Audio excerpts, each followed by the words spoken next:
Today we are going to talk about a problem which I have been faced recently, which is when everything plugged in and when you start the power button of the CPU, it will every fan in GPU and motherboard and every chassis fan or even an SMPS fan also spin only for a second and then turn off.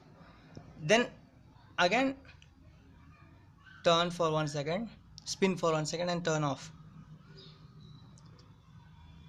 If you remove the graphics card and start the PC, it will boot up as normal as possible, like it's nothing happened, only a GPU is faulty, like that. It shows that the GPU is faulty.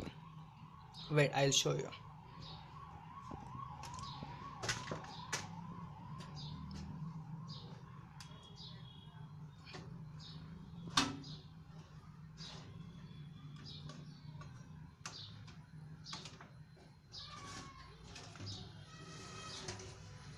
Here is my GPU. I have just unplugged it.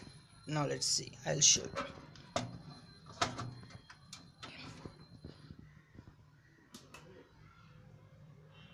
See, as I have told you, the PC will start up like it's nothing happened, only a problem is in GPU, like graphics card, right?